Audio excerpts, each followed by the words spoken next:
Welcome to SR media. Anantapuram నగరంలో తాడిపత్రి మాజీ MLA Kethireddy Peddareddy media సమావేశం నిర్వహించారు. ఈ సందర్భంగా ఆయన మాట్లాడుతూ తాడిపత్రి నియోజకవర్గం జేసీ ప్రభాకర్ రెడ్డి జాగీర్ కాదు అని జేసీ నన్ను తాడిపత్రిలోకి రానివ్వనని అన్నారు. జిల్లా నుంచి నన్ను బహిష్కరించడానికి జేసీ ప్రభాకర్ రెడ్డి ఏమైనా సీఎంఆ లేక జిల్లా అధికారాన్ని పెద్దారెడ్డి మండిపడ్డారు. నన్ను అంతం చేస్తాను అని జేసీ ప్రభాకర్ రెడ్డి అంటున్నాడు అని, నాకు కుటుంబం ఉన్నట్టే జేసీకి కూడా కుటుంబం ఉంది, జాగ్రత్త అని హెచ్చరించారు పెద్దారెడ్డి.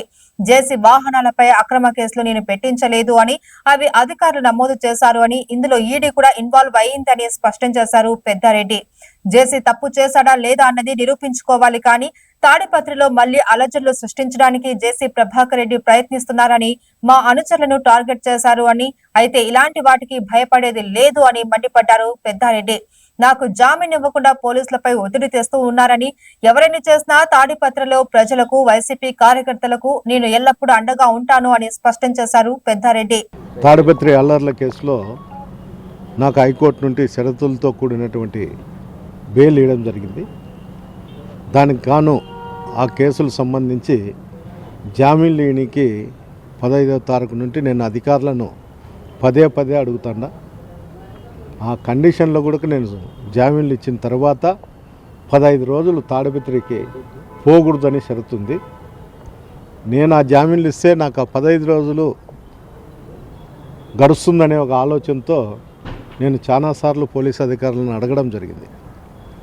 కానీ వాళ్ళు బేఖాతరు చేస్తున్నారు. హైకోర్టు ఆర్డర్స్ను కానీ మేము ఫోన్లు చేసి మాట్లాడినప్పుడు కూడా రేపు చెప్తాం, ఈరోజు చెప్తాం అంటూ చెప్తూ ఎప్పటికప్పుడుకు నన్ను తాడిపత్రికి పోనీకోకుండా అడ్డుపడడం జరుగుతుంది. ఇవన్నీ దృష్టిలో పెట్టుకొని ఏంటికంటే నాతో పాటు 10 మందికి ఇంకా బెయిల్ కూడా వచ్చింది. వాళ్ళందరూ కూడా స్వేచ్ఛగా జామీన్లు కూడా సూట్నీళ్ళు కూడా ఈకోకుండా తాడిపత్రిలో వాకింగ్ పోతూ పోలీస్ స్టేషన్ చుట్టూ టీలు దాక్కుంటూ వాళ్ళ వ్యాపారాలు అన్నీ కొనసాగుతూనే ఉన్నాయి. ఈ 11 మందిలో జేసీ ప్రభాకర్ రెడ్డి అతని కొడుకు కూడా ముద్దాయిలు, వాళ్ళకు కూడా సేమ్ నాతో పాటు షరతులతో కూడినటువంటి బెయిల్ కూడా వాళ్ళకు కూడా వచ్చింది. నిన్న మీడియా వాళ్ళకందరికి కూడా చెప్పినాడు, నేను ఎలాంటి షూరిటీలు ఈయను, పోలీస్ అధికారులు ఏం చేసుకుంటారో చేసుకోండి అంటే నా భాషలో చెప్తాను, కానీ అతను ఇంకో భాషలో కూడా మాట్లాడుతుంటాడు.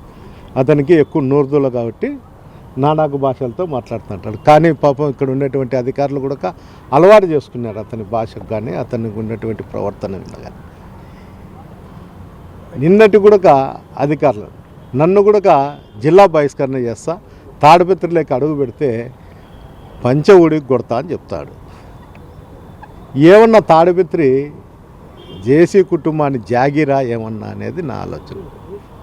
ఒకవేళ వాళ్ళ జాగీరో లేకపోతే వాళ్ళ ఆస్తి లేకపోతే అంటేనో ఇంకోటి చేస్తా అంటేనో అతను మాట్లాడినా కూడా ఒక అర్థం ఉంది. తాడిపత్రి నియోజకవర్గంలో నాకు 87,000 ఓట్లు ప్రజలు అక్కడ నన్ను వేసినారు. అంటే ఈ 87,000 ఓట్లు నాకు వేసినటువంటి వైఎస్ఆర్సీపీ సానుభూతి పరులు కావచ్చు, లీడర్లు కావచ్చు, కార్యకర్తలు కావచ్చు, వీళ్ళందరూ కూడా నన్ను అభిమానించే వ్యక్తులు. ఇంతమందిని పెట్టుకొని నేను తాడిపత్రికి నన్ను రానీను, జిల్లా బహిష్కరణ చేస్తా, రాష్ట్ర బహిష్కరణ చేస్తాను. ఈడేమన్నా పోలీస్ అధికారా, లేకపోతే కలెక్టరా, లేకపోతే ఇతను ఏమన్నా సీఎమ్మా, ఏందో ముందు అతని అర్హత ఏందో అతను చెప్పి తర్వాత మాట్లాడితే కూడా దీనికి ఒక అర్థం ఉంటుంది. రెండోది, BS3 BS4 వెహికల్ నేను కేసు పెట్టిండేది కాదు, అధికారులు కేసులు పెట్టిండేది. ఇతను తప్పు చేయబట్టే వాళ్ళు కేసులు పెట్టినారు. ఈడీ అటాచ్మెంట్ కూడా అయింది. ఇప్పుడు మళ్ళీ వచ్చి నన్ను, నా కొడుకులను, ఆ ఆర్టీఓ సంబంధించినటువంటి ట్రాన్స్పోర్ట్ సంబంధించినటువంటి అధికారులను అతను తిట్టడం జరుగుతుంది. మమ్మల్ని టౌన్లోకే కాదు ఎక్కడికి కూడా రానేను, మా అంతు చూస్తా అని చెప్తాడు. అయ్యా నేను మీడియా రూపకంగా నీకు చెప్తాడా, మా అంతు ఎప్పుడోసారి చూస్తావు, కానీ ప్రతిసారి నువ్వు చూస్తా అంటే చూయించుకోనికి మేమే అమాయకులం కాదు, నీ ఇంటికాడ వంట మనుషులో డ్రైవర్లమో కూడా కాదు. ఎందుకు చెప్తున్నా అంటే నన్ను కొడతాడంట, లేకపోతే ఏందో చేస్తా అంట. నాకు ఏ విధంగా కుటుంబ సభ్యులు ఉండారో నీకు కూడా కుటుంబ సభ్యులు ఉండారు. నువ్వు కొడితే కొట్టించుకునేదానికి, నువ్వు ఏదైనా స్వేచ్ఛ చేయించుకునేకి నేను అమాయకుని అయితే కాదు. ఇంకోటి కూడా చెప్తాను, తాడిపత్రి ప్రజలకు కానీ వైఎస్ఆర్సీపీ నాయకులకు, కార్యకర్తలకు కూడా నా ఊపిరి ఉన్నంత వరకు తాడిపత్రిలోనే ఉంటాను. మీ అందరి కోసమే నేను అక్కడే ఉంటాను. మీ అందరి శ్రేయస్సు కోరి మీకు ఏ కష్టం వచ్చినా కూడా నేను వెంటనే స్పందించుతాను. అది ఎంత కష్టమైండేదన్న కానీ తిరిగి నువ్వు ఇట్లే అరాచకాలు చేస్తా మా మీద దాడి చేయాలనో ఇంకోసారి నా వెహికల్ మీద దాడి చేసో నన్ను ఏందో హతమార్చాలనో నీకు గతంలో కూడా మా కుటుంబంలో నువ్వు కూడా మా సోదరుని హత్య చేయించినావు. అయినా కూడా వద్దు, ఈ ఫ్యాక్షన్ అనేది ఇది వద్దనుకొని నేను ఇంతవరకు కూడా ఉన్నాను. తిరిగి మళ్ళీ నేను నీతో చంపించుకునేదానికో నా కుటుంబ సభ్యులు చంపించుకునేదానికో నేను ఊరికే ఉండను. నా కుటుంబ సభ్యులు నేను ఎట్లుంటానో నీకు నీ కుటుంబ సభ్యులు కూడా అట్లే ఉంటారు. ఇవన్నీ జ్ఞానం తెచ్చుకొని తాడిపత్రిని ప్రశాంతంగా పెట్టేదానికి ఆలోచించాలి. నువ్వు ఆలోచన చేయకోకుండా ప్రతిసారి నీ మీద దాడి చేస్తా, నిన్ను కొడతా అంటే కొడితే కొట్టించుకునేకి, తిడితే తిట్టించుకునేకి నేను అమాయకుని కాదు. తిరిగి అదే పరిస్థితి కూడా నీకు కూడా వర్తించుతుంది. ఒకసారి ఆలోచన చేసుకో. నిన్ను రెచ్చగొట్టకూడదనే, లేకపోతే ఇన్నిసార్లు నువ్వు మాట్లాడుతానే నేను ఓపిక భరించుతాండా అంటే నువ్వు ఒకసారి అర్థం చేసుకో. అర్థం చేసుకోకపోతే దీనికి నువ్వే మూల్యం చెల్లించుకుంటావు తప్ప నేనేం కాదు. ఏంటికంటే నువ్వు నన్ను చంపినా నా కొడుకులు 4 ఉన్నారు. మా అన్న కొడుకులు 2, నా కొడుకులు 2. అది ఒకసారి నువ్వు ఆలోచన చేసుకొని బ్రతుకుతే బాగుంటుంది. కానీ చూసి మాట్లాడితే నీ ఆరోగ్యానికి మంచిది, నా ఆరోగ్యానికి కూడా మంచిది. అమాయకులు ప్రజల మీద, అమాయకుల మీద దాడులు చేయడం అంటే మంచిది కాదని కూడా ఈ సందర్భంగా మీకు చెప్తాను. జామీన్ కోసం నేను స్కూటీలనే స్టేషన్కి పోయినా. ఏంటికంటే ఎన్నిసార్లు అడుగుతానే వీళ్ళు రావద్దని చెప్తారు అనేది. కాబట్టి నేను స్కూటీలు ఇచ్చి అటుంటి నాకు 15 రోజులు గడువు గడుస్తుంది. కాబట్టి హైకోర్టు నేను ఎప్పటికీ కానీ పోలీస్ అధికారులను కానీ చట్టాన్ని కానీ గౌరవిస్తా. నేను వాళ్ళ ఆలోచనల ప్రకారమే అధికారులు ఏది చెప్తే అది వినుకుంటూనే వచ్చిన. ఇప్పుడు వరకు నేను ఎమ్మెల్యేగా ఉన్నప్పుడు కానీ ఇప్పుడు కానీ నేను వాళ్ళ ఏ సూచనలు చేస్తే ఆ సూచనల మేరకే నేను నడుచుకుంటాను తప్ప వాళ్ళకు వ్యతిరేకంగా ఎప్పుడు నేను పోవడం లేదు. చట్టాన్ని, పోలీస్ అధికారులను నేను ఎప్పుడు కూడా గౌరవిస్తా అని చెప్పి ఈ సందర్భంగా మీకు చెప్తాను.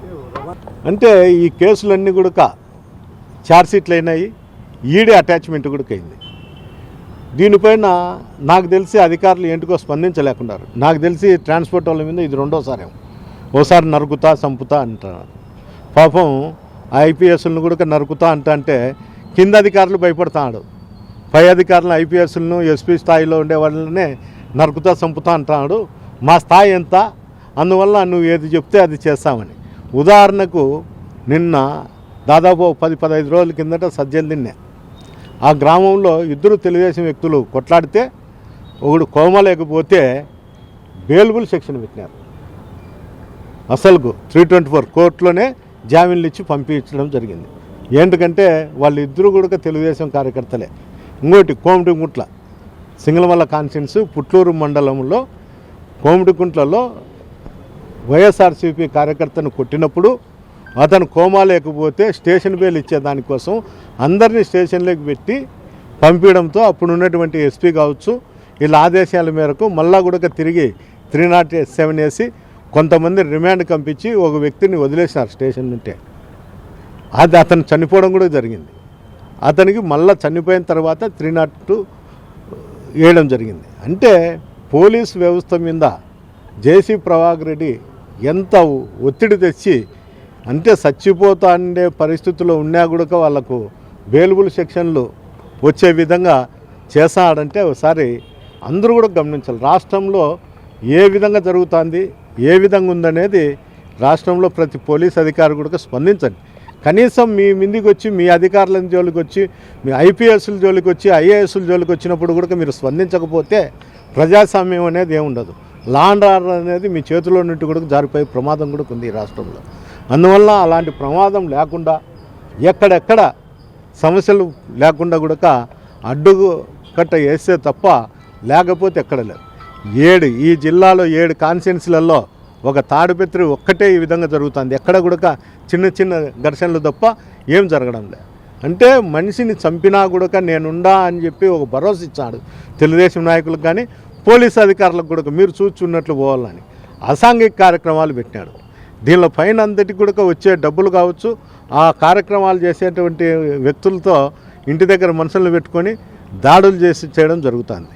అంటే ఈ ఎంతవరకు ఎంతవరకు ఇది ఉంటుందో కూడా అర్థం కావడం లేదు. ఇదే విధంగా జరుగుతుంటే తిరుగుబాటు అనేది తప్పదనేది కూడా నేను తెలియజేయడం.